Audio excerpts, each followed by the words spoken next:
Siz şimdi hiç görmediniz hayatım. Biz de bir kere gördük. Bir şey söyleyeyim mi? Evet, çok eğlendiniz mi arkadaşlar? Yalnız karanlık çöktü, haberiniz var değil mi? Karanlık çökünce ne olur? Evet, şu an hiç farkında değiller. Kendi aralarında muhabbet etmeye devam ediyorlar ama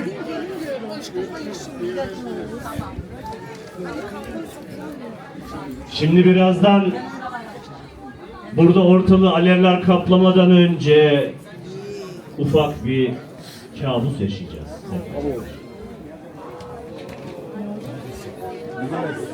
Hain yapıyorlar. Cesaretli bir savaşçı var, görüyorum, evet. Ama genellikle onlar en kısa yaşayanlar oluyor. Şimdi kabusu yaşayacak kişi belli mi arkadaşlar? Sanki önceden seçilmiş biri var gibi geliyor bana.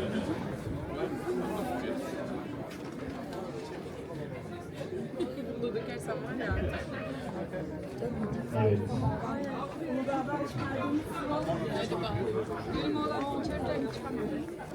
Demek bugünün kurbanı bu arkadaşım. Evet. Sevgili beyefendiciğim, sizi tanıyabilir miyim? Ben eski çağların gelen bir savaşçıyım. Adım bu. Nereden geliyorsunuz acaba? Ankara'dan. Ankara'dan geliyor. Evet. Ankara'dan geliyor. Evet. Şimdi efendim, izleyicilerimizin de anlaması, sizin de anlamanız üzere şu anda ne yapacağımızı anlatacağım. Arkadaşlarım bana yardımcı olsun. Şu mikrofonları kenara alabilir miyiz arkadaşlar? Evet. Şimdi şöyle ki burada küçük bir oyun oynayacağız. Yalnız bu oyun sizin korkularınızla, en karanlık sırlarınızla oluşuyor. Şöyle ki çok eğlenceli. Var bir şey.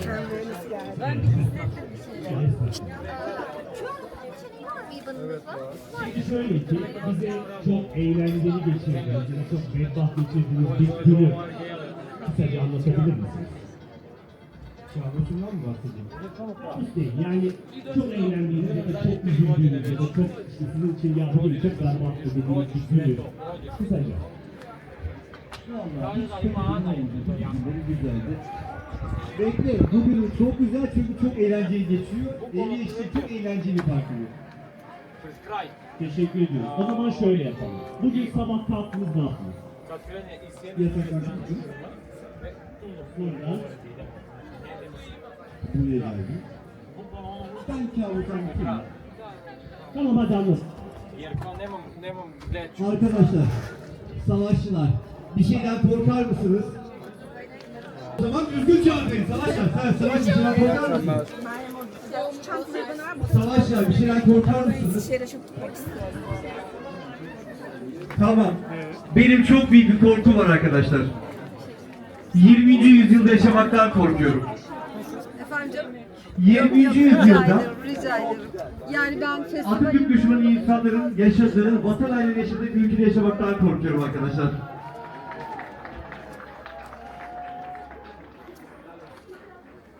İşte öyle bir sorun var başka. Bunu biraz açabilir misiniz acaba? Ben bunu açarım da Silivri pek açmaz abi. Çok bayabilir beni yani Silivri şu an. Bak kameradan başladı sıkıntı yaşayabilirim sonra. Yoksa seve seve ayrıntılı başlarım. Ya orta çağda olduğumuzdan dolayı Silivri neresi bilmiyorum ama. Evet. Konstantinopol diyemiyorum zaten. Arkadaşlar şu an kaçıncı yüzyıldayız? Oha yuh ya! Ha, teşekkür ederim sağ olun savaşım. İşte 21. yüzyılda bir yer var tamam mı böyle? Bazı insanlar yaşıyor Cumhuriyet'te. Onlar Atatürk düşmanı. Onlarla beraber yaşamaktan korkuyorum ben. Tamam, genel olarak kabusu anladık mı arkadaşlar? Korkulan şeyleri anladık mı? Ben hayatımda böyle Yani Burada elimizde anlatmamızı komik değil. Yani şimdi 1800'den 1600'e iniyor olsam 200 lira belki. Günümüz böyle çok garip hissettiğiniz, çok komik olan bir olay.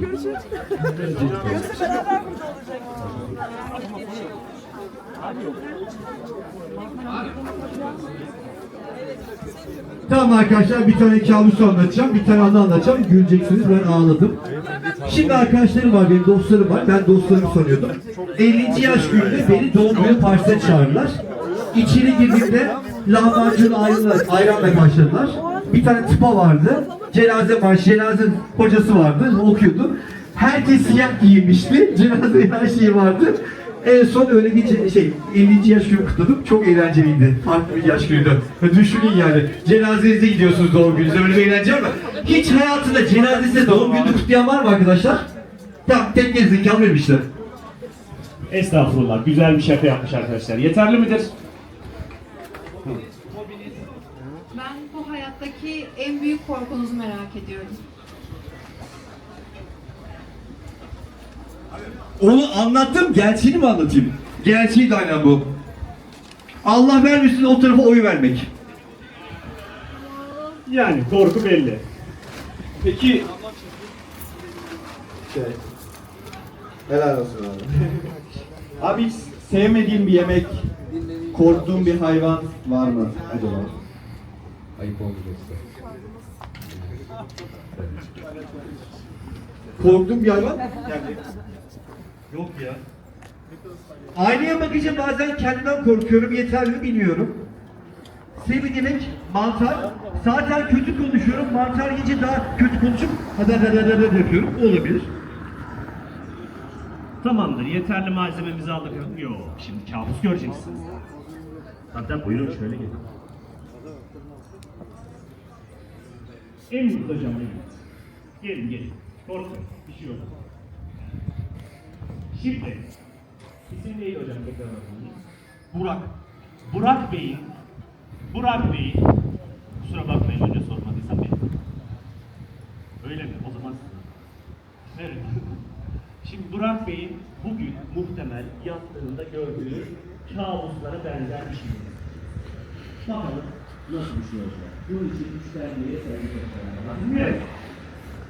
O zaman hep beraber müşteriye.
Dur,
dur.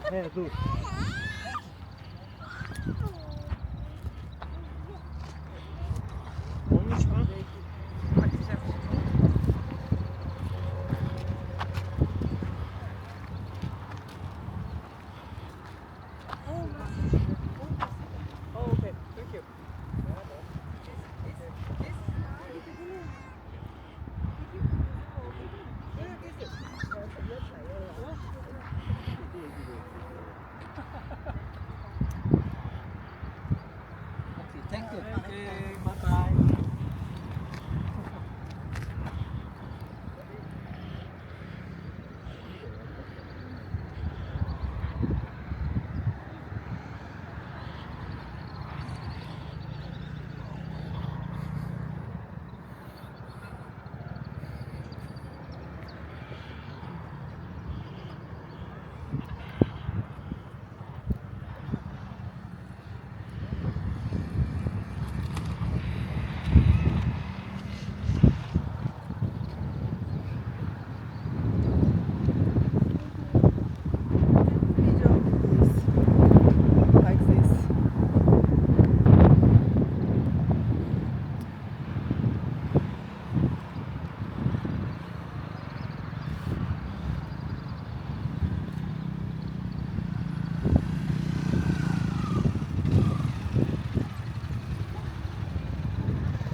önümüze doğru. Orada bekle. Mutlu. Öyle ya. Telefon alın.